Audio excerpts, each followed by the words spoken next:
She is not loyal to you. The maid's toddler warned the billionaire. Then the fiancé's secret was exposed. He had everything. A billion-dollar empire, a penthouse above the Manhattan skyline, and a beautiful woman who said she loved him. But on the morning of his engagement party, a 3-year-old girl grabbed his hand with her tiny fingers, looked straight into his eyes, and whispered 4 words that stopped his heart cold. Nobody believed her. Nobody except him. And what he discovered next would shatter everything he thought he knew about love, loyalty, and the people closest to him. Stay with me because this story will leave you speechless. Welcome back, beautiful souls. You are about to watch one of the most emotional, shocking, and deeply heartwarming stories we have ever shared on this channel. This story carries powerful life lessons about trust, love, and the unexpected angels God places in our path. Before we begin, tell us in the comments, which country are you watching from? We love hearing from every corner of the world. They say children never lie.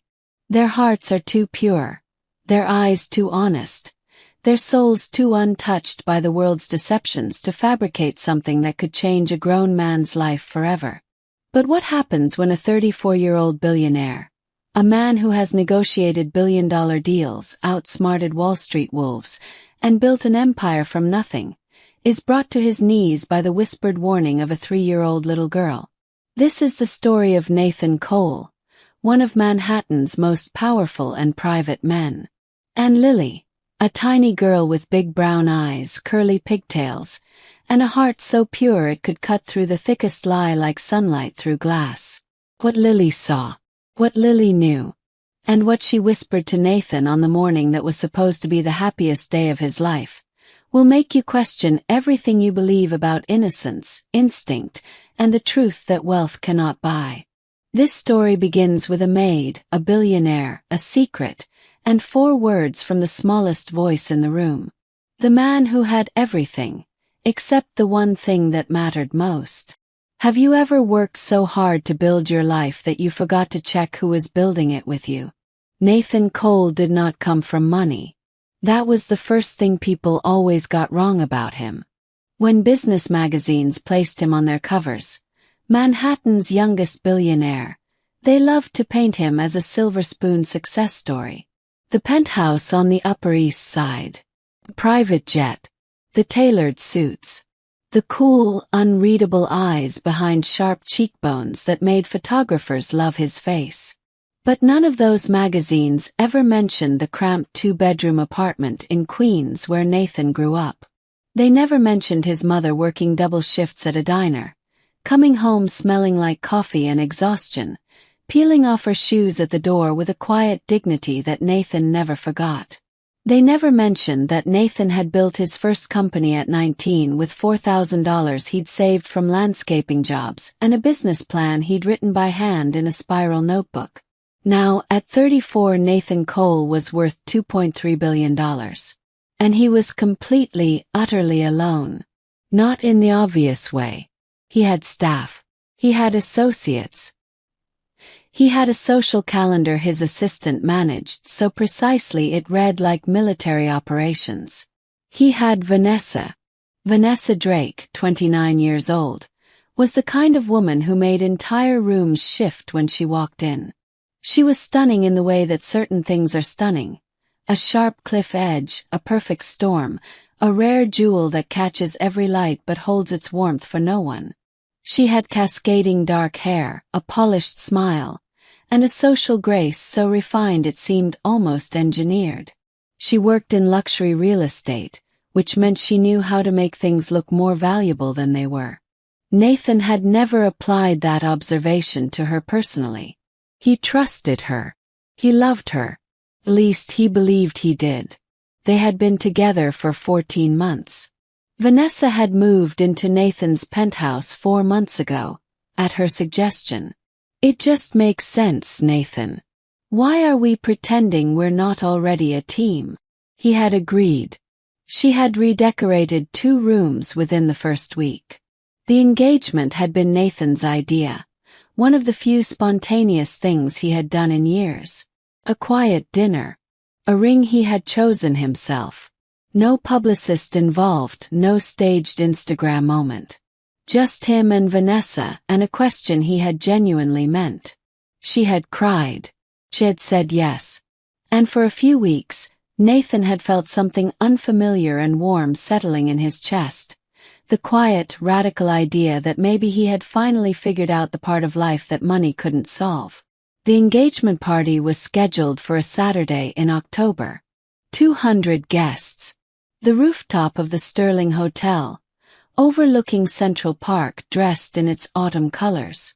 Vanessa had managed every detail with the precision and enthusiasm of someone who had been planning this moment for a very long time. Nathan had simply written the checks and nodded and thought, this is what happiness looks like, I suppose. It was during the weeks of party preparation that Maria Santos entered the penthouse more frequently than usual. Maria had worked for Nathan for 3 years. She was a quiet, dignified woman, Mexican-American, originally from San Antonio, now living in the Bronx with her daughter. She cleaned the penthouse 3 mornings a week, always arriving exactly on time, always leaving everything in a state of careful perfection. Nathan had noticed early on that Maria had an almost invisible way of moving through spaces. Efficient, respectful, present but never intrusive. He paid her well. He treated her with the courtesy he extended to everyone who worked hard and showed integrity. They were not friends exactly, but they shared a mutual respect that was warmer than professional and more dignified than casual. What Nathan had not spent much time considering, because billionaires with packed schedules rarely do, was that Maria sometimes brought her daughter to work. Her name was Lily, 3 years old, barely reaching Nathan's knee. She had her mother's dark eyes and a mass of black curls that bounced when she moved, which was constantly, because Lily approached the world the way all children do before the world teaches them not to, with open, fearless, total curiosity. On the mornings Lily came along, she would sit in the kitchen with a small box of crayons and sheets of paper Maria kept folded in her cleaning bag, drawing with the concentrated ferocity that only toddlers can summon for creative work. Nathan had spoken to Lily perhaps 4 or 5 times total. Simple exchanges. What are you drawing? A scribbled purple shape. It's a horse. He had agreed it was an excellent horse. He found her quietly charming in the way that adults find children charming when they have no children of their own. Warmly, at a safe distance, without quite knowing what to do with the feeling. He had no idea that in 2 weeks, this tiny girl with her crayon horses and her wide brown eyes would be the only honest voice in his entire world. The morning of the engagement party, Nathan woke early. He stood at the floor-to-ceiling windows of his penthouse, Manhattan blazing gold and orange below him, and he did what he often did in quiet moments. He took stock of his life, the empire he had built, the woman sleeping in the next room. Party tonight. The future she had told him they would build together. He told himself that the faint, quiet unease in his chest was nothing, just nerves. The same nerves he felt before a major acquisition. The feeling would pass. He had no idea that the truth was already in his apartment, waiting for him, carried by the smallest pair of hands he had ever seen. Something was wrong. He could feel it. He just didn't know where to look. Have you ever had a feeling that something was off, but you couldn't explain it and no one around you would believe you? The morning of the engagement party arrived the way important days sometimes do, deceptively ordinary, pale October sunlight filtering through expensive curtains, the city already humming 40 floors below. Nathan was in the kitchen making coffee when he heard the quiet knock and the soft sound of Maria's key in the service entrance. He glanced at the clock. 7:42. She was, as always, exactly on time. He heard 2 sets of footsteps, Maria's careful, practiced tread, and the lighter, irregular patter of small feet that stopped and started and detoured with no particular agenda.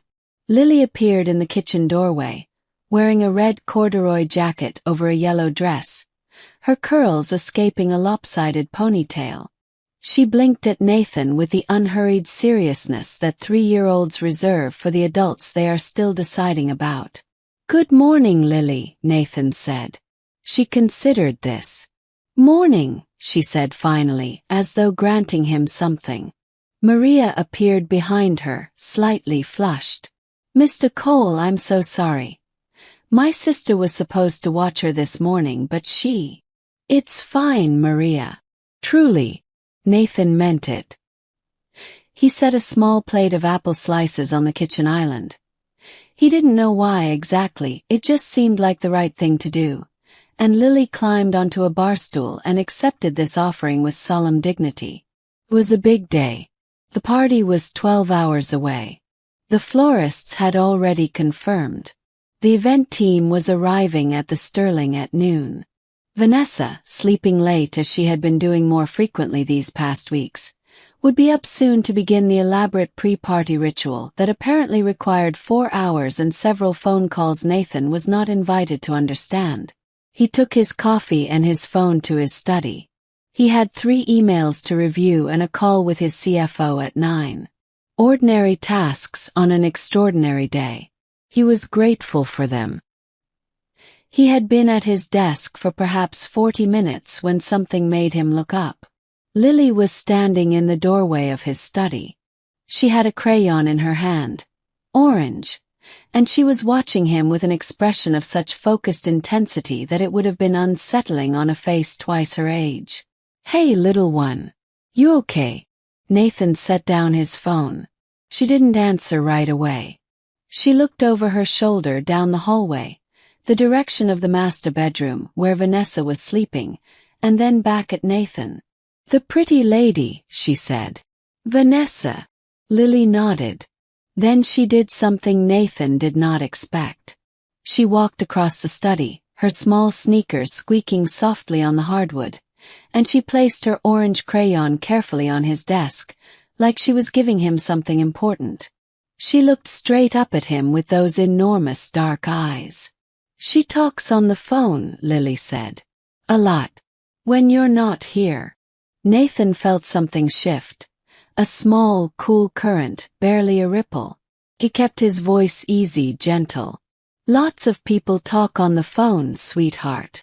"She laughs," Lily continued, in the patient, deliberate way of children who have thought very carefully about what they want to say. "Different laughing. Not like mommy laughs when she's happy. Different." Nathan was quiet. "She says." Lily stopped. Looked down at her sneakers. Looked back up. "She says don't tell Nathan." The room was absolutely silent. Nathan felt the hairs rise on the back of his neck. He leaned forward slightly, his elbows on his desk, bringing his face closer to Lily's level. "What did she say, Lily? Can you tell me?" Lily looked over her shoulder again. Then she leaned forward too, mimicking his posture, this tiny girl, and she whispered it. For words. "She is not loyal." Nathan sat very still for a very long time. Children at 3 years old absorb language like water absorbs color. They hear phrases without fully understanding them, then repeat them with perfect fidelity. Lily could not have invented the word loyal. She wasn't deploying it as metaphor or judgment. She had heard it, filed it in her remarkable little mind, and she was returning it now, to the only adult in the apartment she seemed to trust. He heard footsteps in the hallway. Vanessa's voice, murmuring into her phone, growing closer. "Thank you, Lily," Nathan said quietly. "You can go find your crayons, okay?" She nodded once, with the gravity of someone who had done what she came to do. She retrieved her orange crayon from his desk. She walked out of the study past Vanessa's doorway without a glance. Nathan sat at his desk, the coffee growing cold beside him. 12 hours until the engagement party. And for the first time in 14 months he began to look, really look, at things he had been too busy or too willing to see. He opened his laptop. He told himself he didn't know what he was looking for, but his hands seemed to know before his mind caught up. He started with the household accounts, and in the first 20 minutes, he found 3 things that should not have been there. The numbers told a story that broke his heart before the words ever could. What would you do if you discovered that the person you trusted most had been keeping a secret that changed everything? Nathan was a man who had built his fortune on pattern recognition, reading data, finding the things that didn't belong, the numbers that didn't align, the small inconsistencies that revealed enormous truths. It was, at its core, the skill that had made him a billionaire while others with the same opportunities remained ordinary. He had never wanted to use that skill here. The household accounts first. He had given Vanessa access 4 months ago when she moved in. She had suggested it, said it would be easier for her to manage vendors and deliveries and the dozen small expenses of running a luxury penthouse. It'll take one thing off your plate, Nathan. That's what partners do. He had added her to the accounts without a second thought. The first anomaly was small. A recurring transfer once a month, $4,000, to an account he didn't recognize. He had never authorized it. He had never been informed of it. In his world, $4,000 was not a significant sum, and perhaps that was the point. Small enough to disappear in the noise. Except Nathan didn't have noise. He had systems. He traced the receiving account. Took him 6 minutes. Private account, opened 14 months ago. Precisely when he and Vanessa had begun dating. The name on the account was a variant he didn't immediately recognize. A middle name instead of a first, a hyphenated surname. But the address on file was an apartment building in Hell's Kitchen. He sat back. He picked up his phone and called his head of security, a former FBI analyst named Daniel Reeves, a quiet and precise man who had worked for Nathan for 4 years and who Nathan had never once had to call for a personal matter. "Daniel," Nathan said, his voice perfectly controlled. "I need something looked into. Discreetly. Very discreetly. And I need it today." "Yes, sir. What do you need?" Nathan read him the account details. Address. The name variation. He paused. Then, because his chest felt like it was being slowly compressed, he added, "And I need you to check whether Vanessa Drake has been in contact with anyone at that address. Phone records if you can access them legally. I need to know by 4 o'clock. A brief silence. Daniel Reeves had worked for Nathan long enough to understand the weight of unusual requests. "I'll call you by 3. Nathan hung up. He sat in his study for a long moment. Down the hallway, he could hear Vanessa now. She was awake on her phone again. Her voice warm and animated in a register Nathan had started to notice he rarely heard when she was speaking to him. He heard her laugh. That particular laugh. Light and private and slightly lower than her public laugh. The laugh Lily had described. Different laughing. He stood up. He straightened his jacket. He walked out of his study and into the living room and he performed the most difficult acting of his life. He smiled at Vanessa Drake, who was curled on the sofa in her silk robe, her phone face down on the cushion beside her, and he said, "Good morning. Big day." She looked up and her smile was radiant and immediate. "Good morning, you. You're up early." She reached for him and he let her take his hand and he sat beside her and looked at her face, this beautiful practiced face, and he thought, "I have no proof yet. I will not accuse. I will watch. I will listen. I will wait." It was the longest morning of his life. Maria worked through the apartment quietly, preparing it before the evening. Lily sat at the kitchen island with her crayons. At one point, while Vanessa was in the shower, Lily looked up at Nathan across the kitchen counter with those steady dark eyes, and she said nothing, just held his gaze for a moment with an expression of pure and simple certainty. He gave her a small nod. She went back to her drawing. Daniel Reeves called at 2:47. Nathan stepped into his study and closed the door. "Mr. Cole." Daniel's voice was careful, measured, the tone of a professional delivering something he wishes he didn't have to. "The account belongs to a man named Marcus Hale, 31 years old. He works in finance mid-level at a boutique firm in Midtown. He and Ms. Drake were in a relationship for 3 years prior to her meeting you." Nathan was quiet. "They have maintained regular phone contact throughout your relationship with Ms. Drake. Average of 4 to 6 calls per week, most occurring between 9 a.m. and noon on weekdays, which appears to be when you are typically in meetings or at your offices." Nathan stared at the wall of his study. Outside, the October sky had gone silver and flat. "The financial transfers from the household account," Daniel continued, "appear to correspond with expenses on Mr. Hale's bank statements, rent payments, travel, several hotel bookings in the tri-state area over the past 4 months." The room felt very quiet. "There is one more thing, sir. I'm sending you a photograph. It came from a security camera at a parking structure in Midtown 2 weeks ago. I want you to look at it before I say anything else." Nathan's phone vibrated. He looked at the image. Vanessa Drake. In the parking structure stairwell. With a man Nathan had never seen. Dark-haired, tall, his arms around her, her face turned up toward his. The timestamp in the corner read, October 6th. 11:23 a.m. Nathan remembered October 6th. He had been in a board meeting until noon.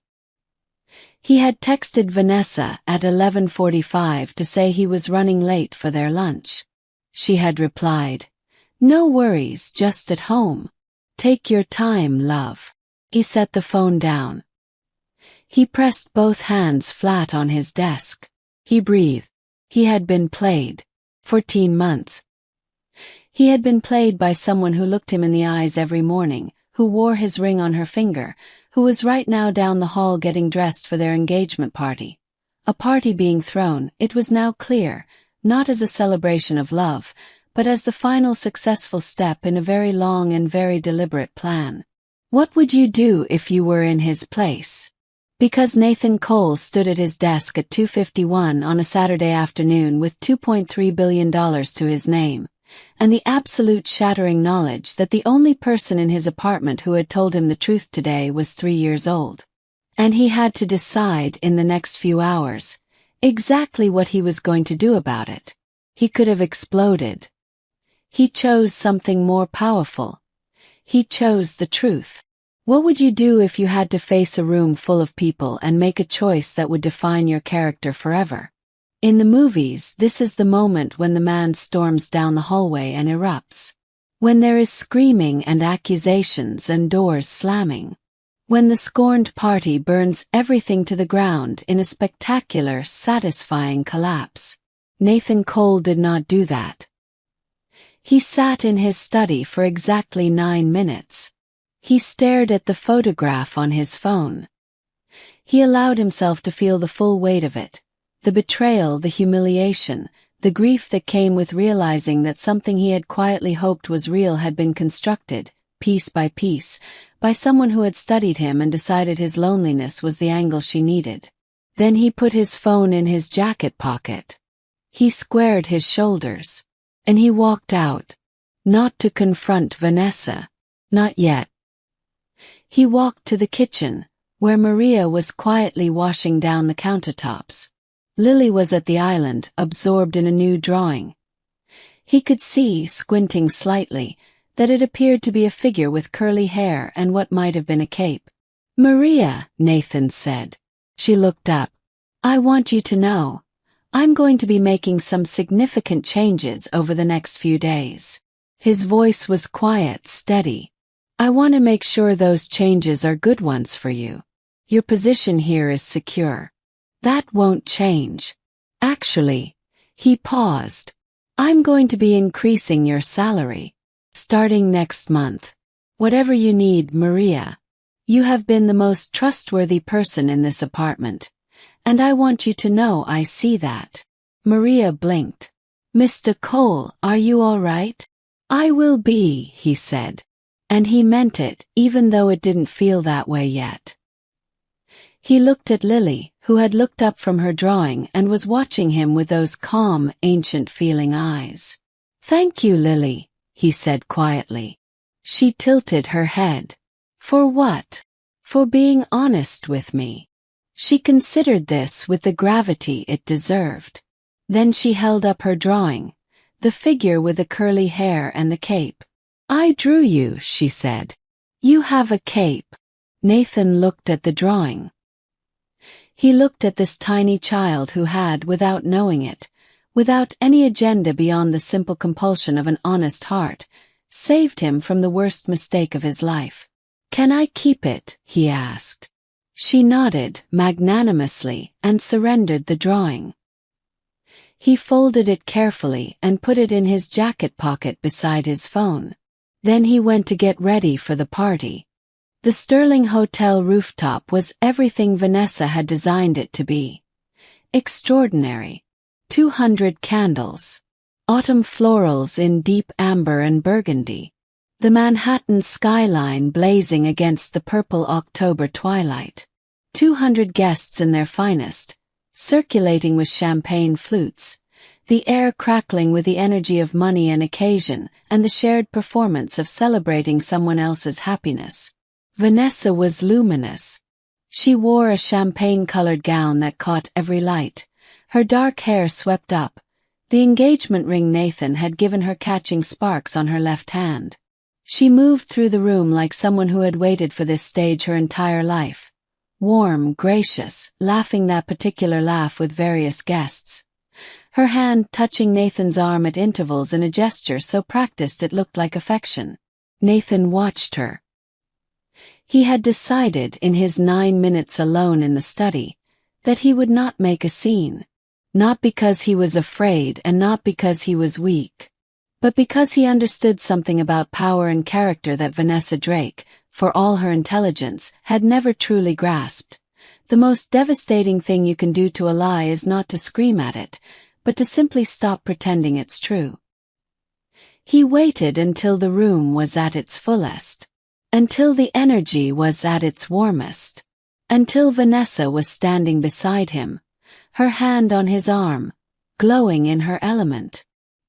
His best friend and business partner, Greg, caught Nathan's eye from across the room. Nathan had called Greg at 4 o'clock. Greg had listened without interrupting. Greg had said, "Tell me what you need." That was why Greg was Nathan's best friend. Nathan tapped his champagne flute. The room quieted. "I want to thank everyone for being here tonight," he began, his voice carrying easily across the rooftop. "You all know I'm not someone who makes speeches, so I'll keep this brief." He felt Vanessa's hand tighten slightly on his arm. Signal. Don't embarrass us. He recognized it now. How many times had that grip shaped what he said and did? 14 months ago, I thought I had found something I had been looking for without realizing it. Partner. A person to build something real with. He paused. Around the room, 200 faces watched him, champagne in hand, smiling with the warmth of people at a celebration. "I've learned something important this week," Nathan continued. "Something I believe every person in this room deserves to hear." He turned to face Vanessa then, directly, fully, without performance. Loyalty isn't declared. It's practiced. In the quiet moments. In the moments when no one is watching. In the moments you believe you've hidden from the person who trusts you. The room was very still. Vanessa's face had gone the color of ivory. Her hand had released his arm. "I wish you well, Vanessa," Nathan said, his voice perfectly even. "I genuinely do." But I also wish you honesty, because that is something neither of us has had in this relationship. He stepped back. The party, he said to the room, is now a celebration of something more important than an engagement. It's a celebration of truth. Please enjoy the evening. He lifted his glass. For a long suspended moment nobody moved. Then Greg, wonderful loyal Greg, lifted his glass from across the room and said, "To the truth." And one by one the room echoed it. Vanessa Drake set her champagne flute down on the nearest table. She collected her clutch. She walked across the rooftop with whatever remained of her composure. And she stepped into the elevator without a word. Nathan watched her go. And then he turned back to his guests, and for the first time all evening, the tightness in his chest released. What a 3-year-old knew that 200 people didn't, and what it changed forever. Have you ever been rescued by someone you least expected? Have you ever been humbled by a kindness that came from the smallest, most unexpected place? In the weeks that followed the engagement party that became something entirely different, Nathan Cole's story traveled the way all New York stories do. Quietly at first, in whispers between people who had been in that rooftop room, and then louder, until it became one of those tales the city tells itself about the strange and salvaging power of honesty. He did not speak publicly about Vanessa Drake. He did not engage in the inevitable murmuring and speculation. His legal team handled the clean separation of their shared financial arrangements. It took 2 weeks to untangle what she had taken, and it was less than she might have taken had she been patient, which Nathan reflected was the irony of greed. It always overreaches, and in overreaching it reveals itself. He recovered. Not immediately and not easily. But he recovered. What surprised him was where the recovery began. The Monday after the party, he called Maria before her scheduled Tuesday shift. "I want to ask you something," he said.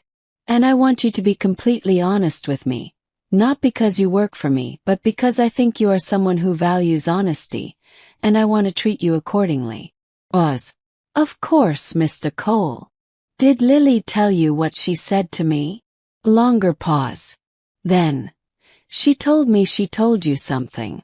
She said she heard Ms. Drake talking on the phone, and she heard her say, 'Don't tell Nathan.' And Lily doesn't understand lying. She doesn't understand why someone would say that." It worried her. Maria's voice was careful, uncertain. "I'm sorry if she overstepped, Mr. Cole. She's 3 years old. She doesn't always." "Maria," Nathan said. "She saved me. I want you to understand that. She did something that no one else in my life did. She told me the truth when it cost her nothing to stay quiet." Silence on the line. "I would like to set up an education fund for Lily," Nathan said. "A real one. College if she wants it. Graduate school.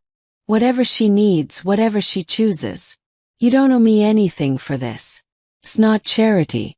It's what I'd call a debt, one I'm genuinely grateful to have the chance to pay."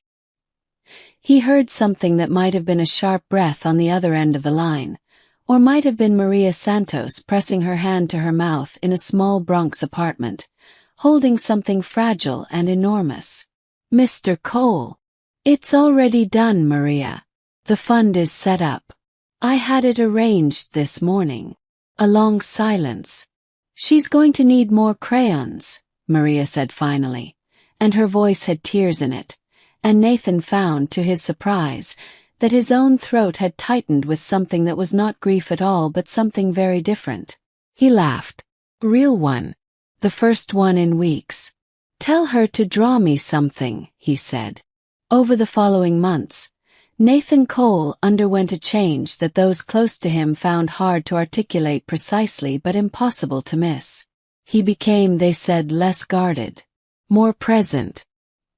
He had always been formidably intelligent and competent, but there had been, beneath the controlled exterior, a quality of watchful loneliness, the manner of a man who has learned that safety lies in self-sufficiency and that trust is a liability he cannot afford.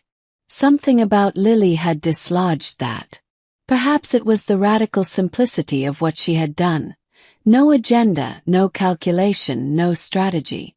Just a 3-year-old girl who heard something wrong and told the one person it mattered to. Because in Lily's world, that was simply what you did. You told the truth.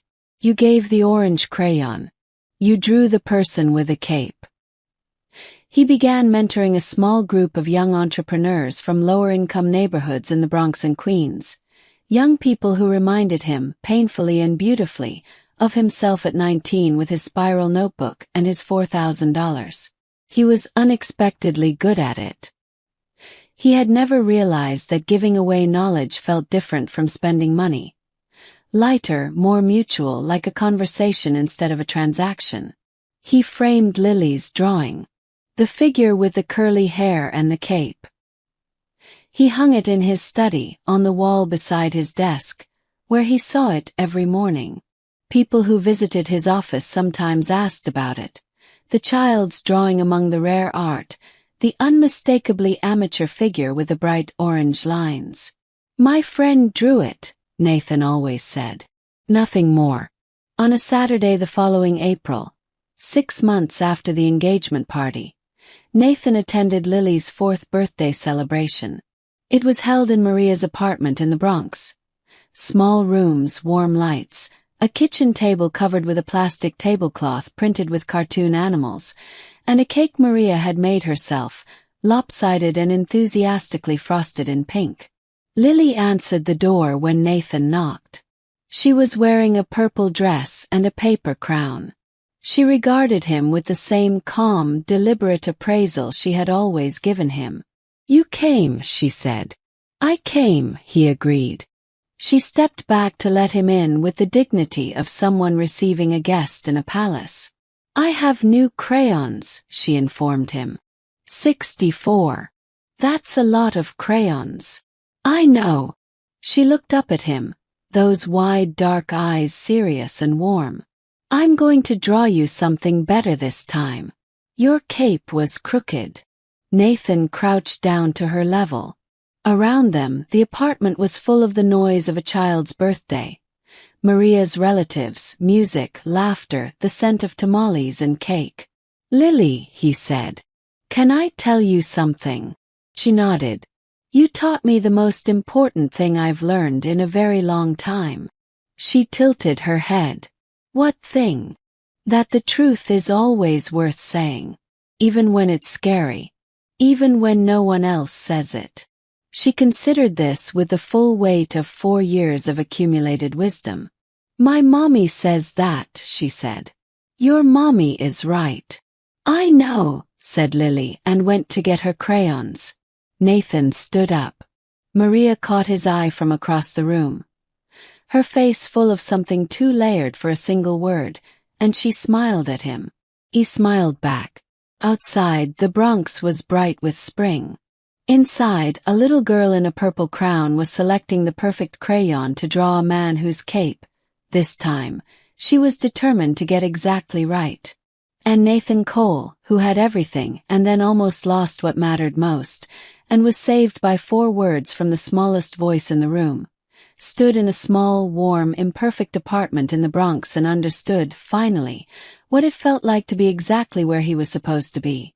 If this story moved your heart, if Lily's honesty, Maria's grace, and Nathan's courage spoke to something in you, then please take a moment to like this video and subscribe to this channel, because every single week we bring you stories just like this one. Stories that remind us who we are and who we can choose to be. Share this video with someone who needs to be reminded today that truth is always worth speaking, and that the people who save us are not always the ones we expect. And in the comments below, tell us, what part of this story moved you the most? Was it Lily's words? Nathan's response at the party? Or the birthday party in the Bronx that showed us what real wealth looks like? We read every single comment. See you. And we are so grateful you are here.